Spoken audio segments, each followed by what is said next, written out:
Hi, it's Hans at ahappierman.com. Today's topic is some problems with high reps. I'm talking about the repetitions in your weight training workouts and some of the problems I see with them, and I know I've had these over the years, and I think the experts seem to gloss over these problems, and I think they're doing you a disservice by not at least bringing them up and talking about them. One of the bigger problems I see with them is you get a little bit bored. You know, if you do too many reps of one exercise, you get a little bit bored. It's very hard to maintain the focus to keep doing a singular task for too long.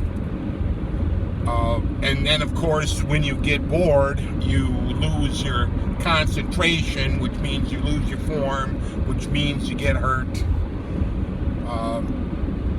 So I think it's better to stick to lower and moderate reps. And the low reps usually mean 3 to 5, and the moderate usually means 5 to 10. I think that's kind of the range, and that the high reps are like anything 10 and up, and that's, you know, this is all a little bit subjective, but I think you'll find that the high reps are the ones, they're too high for you if you can't maintain your total focus and concentration on the lift itself.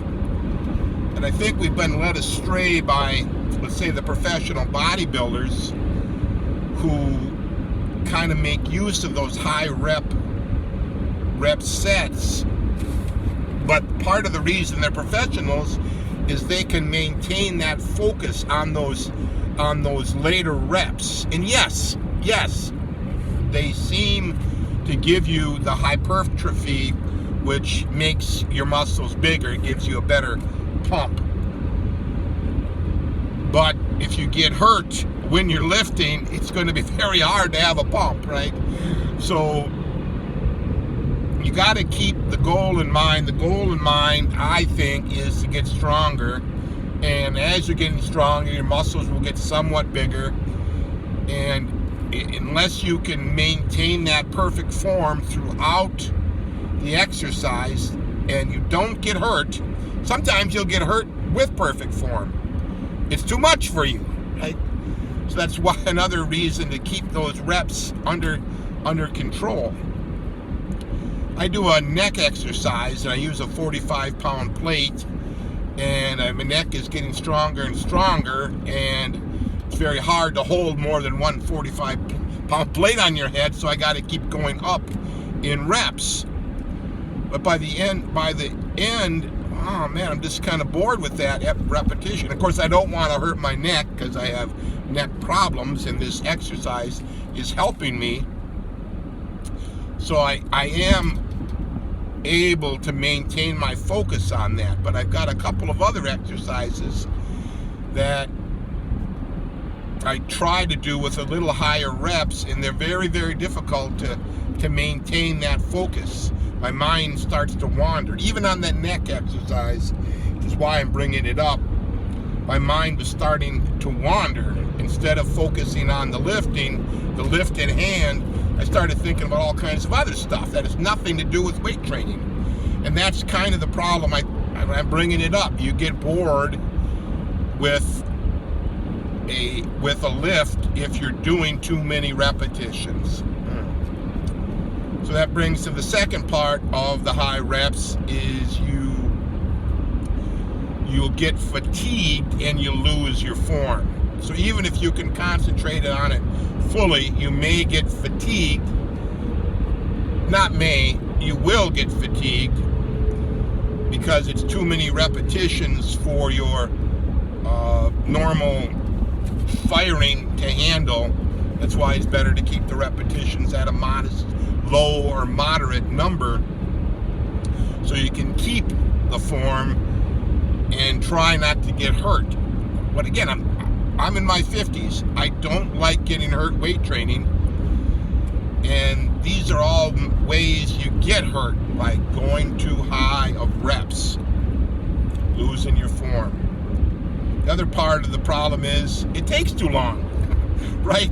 You get tired, and then you do high reps on an exercise, you get tired and you're breathing hard, and now that you won't be able to do the next exercise, so you got to wait longer, and it makes your workout longer because you got to wait so long to get your wind back, or you jump into the next exercise or the next set before you're fully recovered, and then you get hurt.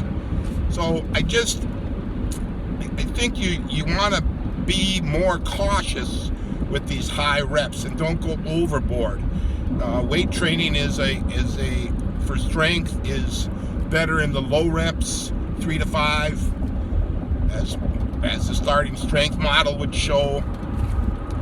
Maybe you can work your way up, your assistance exercises in the moderate reps, 5 to 10. But anything more than that, I think you'll find you're just fooling yourself, that you'll probably get hurt trying to overdo these high rep exercises. It certainly will take longer. You won't feel that great. You'll be so winded, you'll go away from your workout not feeling good, because you're always going to feel terrible after a weight training workout anyway. So if you have these high reps, you're going to feel even worse. It's going to take you longer to recover, to go back to the gym the next time. I just don't know that I see the value in these high repetitions. Now your fitness stars on YouTube and whatnot, they're going to talk about high repetitions, and it's going to be tempting to listen to them because of their outstanding physiques and their impressive muscle size and their strength totals. But you have to take all that advice with a grain of salt, because they're professionals. They have pharmaceutical help.